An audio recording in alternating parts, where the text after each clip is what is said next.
Apakah benar tauhid dibagi menjadi tiga? Tauhid jangan dibagi. Tauhid jangan dibagi. Tauhid itu artinya mengesahkan Allah Subhanahu wa taala. Jadi zaman Nabi tidak perlu dibagi-bagi ya. Bismillahirrahmanirrahim. Ya, baik, pemirsa TPR yang dirahmati Allah Subhanahu wa taala. Ada satu konsep tauhid baru ini. Yang pertama ditemukan atau diciptakan oleh Syekh Ibnu Taimiyah. Kemudian diikuti oleh Syekh Muhammad bin Abdul Wahab. Makanya dibawa kebetulan kitabnya ini. Kitabnya Syarah Kitab Kashfi Asy-Syubuhat. Ditulis oleh Syekh Muhammad bin Abdul Wahab rahimahullah. Pengarangnya langsung. Langsung pengarangnya, jangan katanya-katanya. Kalau kata-katanya nggak bisa dipertanggungjawabkan. Perhatikan. Ia membagi tauhid itu dalam tiga. Taksimu tauhid. Pertama tauhid rububiyah, Rabb itu Tuhan.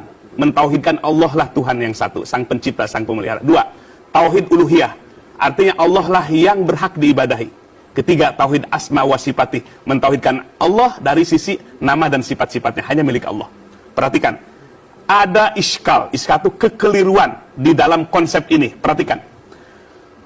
Konsep dibagi dalam tiga bagian ini membuat rancu pemikiran tentang tauhid. Jadi, ada orang yang bertauhid rububiyah, Allah sang pencipta, sang pemelihara, tapi ibadahnya syirik. Jadi kan bingung. Satu diri, ya syirik, ya tauhid. Kira-kira nyambung apa enggak? Ya. Nggak nyambung. Nggak nyambung.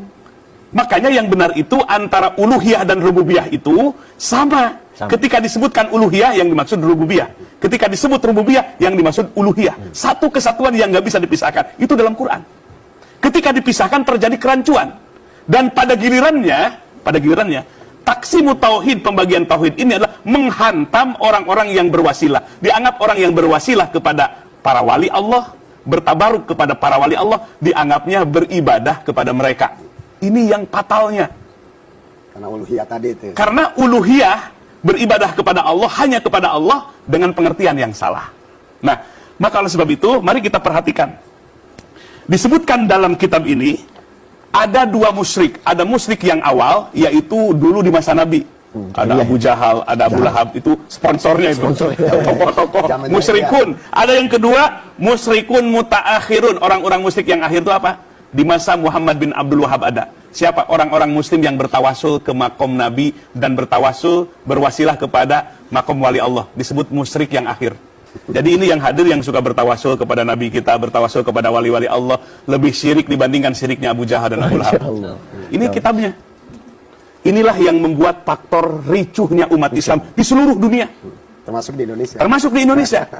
Jadi orang yang bertawasul, berziarah ke makam wali-wali Allah, itu namanya bertawasul atau bertabaruk. Disirikan oleh mereka. Dalam kitab Kashfu Asy-Syubuhat ini. Bahkan syiriknya lebih berbahaya, lebih berat dibandingkan dengan syiriknya musyrik yang awal. Jadi kita ini syiriknya ini lebih berbahaya dibandingkan syiriknya Abu Jahal dan Abu Lahab yang menyembah berhala. Karena kita dianggapnya menyembah wali-wali Allah dengan berziarah kepada mereka. Nah ini contoh kitab terjadi iskal. Iskal itu kekeliruan, kerancuan pemikiran dalam bab tauhid. Akhirnya mengkafirkan, memusyrikan, membid'ahkan kepada amalan-amalan kaum muslimin. Assalamualaikum warahmatullahi wabarakatuh. Alhamdulillah wassalatu wassalamu ala Rasulillah wa ala alihi wa sahbihi wa mawala ma ba'du. Kaum muslimin yang semoga dirahmati Allah Subhanahu wa taala. Barusan kita mendengar sahabatnya statement dari Syekh Muhammad Fatur Rahman tentang kerancuan tauhid yang dibawa oleh Syekhul Islam Ibnu Taimiyah, yaitu ulama mutaakhirin.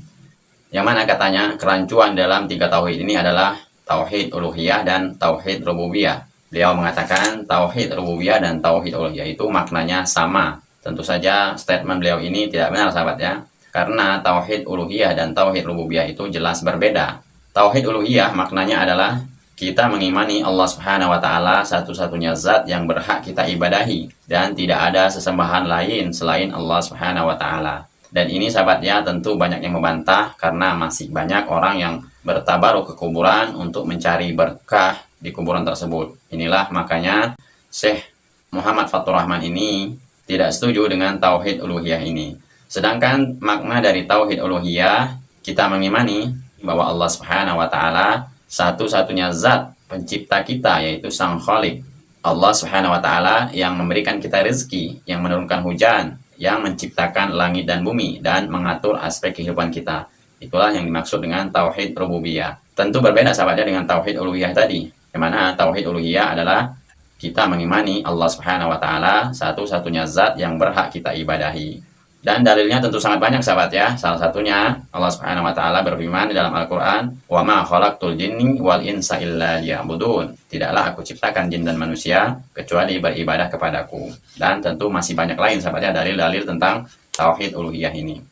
Sebenarnya sahabat ya, tauhid ini tidak perlu dibagi asalkan kita tepat untuk menempatkan posisinya. Apakah tauhid kita memang sudah benar atau memang tauhid kita ada yang salah? Makanya ulama membagi tauhid itu menjadi 3. Ini hanyalah metode untuk menyempurnakan tauhid tersebut. Sebagaimana yang dijelaskan oleh Ustadz Firanda Hafizahullah sahabat ya. Yang mana Ustadz Firanda ini menjelaskan tentang 3 tauhid ini. Tentunya untuk membantah statement dari Syekh Muhammad Fathur Rahman tadi. Coba mari kita simak videonya sampai selesai. Apakah benar tauhid dibagi menjadi 3? Tauhid jangan dibagi. Tauhid jangan dibagi. Tauhid itu artinya mengesahkan Allah Subhanahu wa taala. Jadi zaman Nabi tidak perlu dibagi-bagi ya. Kenapa ada orang sekarang membagi tauhid? Sebenarnya untuk menyatukan kembali tauhid. Kenapa? Karena di sebagian juz dari tauhid ternyata ada penyimpangan. Dahulu saya tanya, para sahabat semua percaya menciptakan alam semesta Allah atau tidak? Semuanya percaya. Para sahabat tidak ada yang berbuat syirik, tidak ada yang minta kepada penghuni kubur. Ya, tidak ada yang pergi ke dukun, ya, sehingga mereka dalam hal ini juga benar. Dan para sahabat semuanya mengatakan yang tahu ilmu gaib hanyalah Allah Subhanahu wa taala. Kemudian sekarang timbul masalah baru di zaman sekarang, ada orang percaya Allah itu pencipta satu-satunya, tapi dia juga berdoa kepada mayat. Nah, ini jadi bingung. Sehingga akhirnya timbul pembagian untuk menjelaskan dalam sisi Allah Maha Pencipta kamu sudah benar. Tapi dalam sisi kamu meminta kepada penghuni kubur, kamu salah. Nah, salahmu itu namanya tauhid uluhiyah dalam hal ini. Adapun meyakini Allah mencipta, itu sudah benar. Ini disebut dengan istilah tauhid rububiyah. Maka saya katakan asalnya tauhid tidak perlu dibagi. Pembagian itu datang bukan dalam untuk memecah-mecah tauhid, tapi dalam rangka menjelaskan yang keliru. Paham? Seandainya tidak ada kekeliruan, tidak perlu ada penjelasan.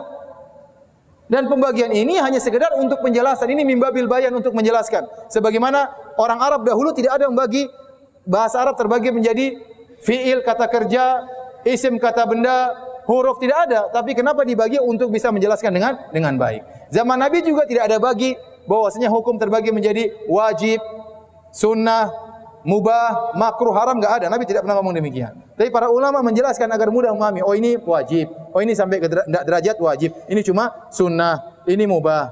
Pembagian itu dalam rangka untuk menjelaskan. Nah, Anda mau bagi tauhid menjadi berapapun terserah. Yang penting jangan salah menjelaskan.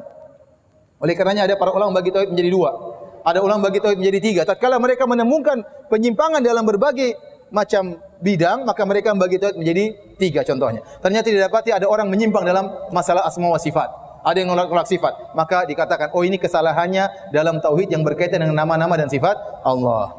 Oh ini kesalahannya mereka minta kepada mayat, ya. Mereka minta doa kepada mayat. Oh ini kesalahannya dalam tauhid uluhiyah. Sehingga terjadi pembagian tersebut dalam rangka untuk menjelaskan. Kalau Anda tidak usah bagi juga tidak jadi masalah. Yang penting Anda bisa jelaskan kesalahannya. Ya. Nanti kalau saya bilang sama orang, kamu tidak boleh minta sama mayat, tidak boleh doa minta sama sunan. Memang saya salah, iya kamu berbuat kesyirikan. Siapa bilang saya syirik? Saya meyakini Allah Maha Pencipta. Ini sunan hanya sebab saja. Nah, nanti gimana jelasinnya? Kamu tauhid yang itu benar, tauhid yang ini salah kan? Terpaksa membagi, paham? Terpaksa membagi untuk menjelaskan mana poin yang benar dan mana poin yang salah. Seandainya Anda bisa menjelaskan tanpa perlu membagi, ya sudah tidak usah bagi. Jadi pembagian itu hanyalah metode penjelasan. Ternyata mereka yang mengingkari pembagian juga bagi-bagi tauhid. Orang-orang Asy'ariyah dalam buku mereka membagi tauhid menjadi 3. Mereka mengatakan annallaha wahidun fi dzatihi, wahidun fi af'alihi, wahidun fi sifatihi. Mereka mengatakan Allah itu Maha Esa dalam zatnya, Maha Esa dalam perbuatannya, Maha Esa dalam sifat-sifatnya. Bagi 3 atau tidak? Bagi 3. Tauhid, tauhid, tauhid. Sebagian orang-orang sufi membagi, mengatakan tauhid ada 3. Pertama tauhidul khassah, tauhidul amma. Yang pertama tauhidnya orang awam. Yang kedua tauhidul khassah, tauhidnya orang khusus. Yang ketiga tauhid khasatil khasa, tauhidnya orang super khusus. 3 juga dibagi. Ya terus ya kita nggak permasalahkan nanti bagi 3, bagi 4, bagi 10. Yang penting kontennya benar. Paham? Itu intinya. Kemudian mengatakan orang bagi tauhid menjadi 3 seperti orang Kristen, ini nggak nyambung, dia balul, nggak ngerti. Ya akhi subhanallah taqillah, dia mereka tahu itu bukan begitu maksudnya, tapi dibawa lari kepada hal tersebut. Ini berarti ya membuat fitnah. Dia tahu maksudnya bukan begitu. Dia tahu kita membagi tauhid bukan itu maksudnya, bukan mengatakan Tuhan ada 3. Kenapa disama-samakan dengan Trinitas? Ini pendustaan seperti ini, pembodohan. Yang lain tinggal mengaminkan. Ya. Baik, demikian saja. Subhanakallah bihamdik asyhadu an la ilaha illa anta astaghfiruka wa atubu ilaik. Assalamualaikum warahmatullahi wabarakatuh. Dan begitulah sahabatnya penjelasan dari Ustadz Firanda tadi tentang tauhid uluhiyah, rububiyah, dan asma wa sifat. Untuk kita yang orang awam, tentu kita perlu membagi tauhid ini. Zaman sekarang ini sahabatnya banyak sekali orang yang sudah benar di dalam tauhid rububiyah, tapi salah di dalam tauhid uluhiyah. Makanya ulama membagi tauhid itu menjadi 3. Dan ini bukan sesuatu yang baru sahabat ya, karena orang-orang Asy'ariyah juga membagi tauhid tersebut. Jadi untuk para pencela 3 tauhid ini, coba kita simak lagi penjelasan tentang Ustadz Firanda tersebut. Bagaimana orang-orang Asy'ariyah membagi 3 tauhid dan orang-orang tasawuf juga membagi tauhid menjadi 3. Semoga video ini bermanfaat. Wabillahi taufiq wal hidayah. Assalamualaikum warahmatullahi wabarakatuh.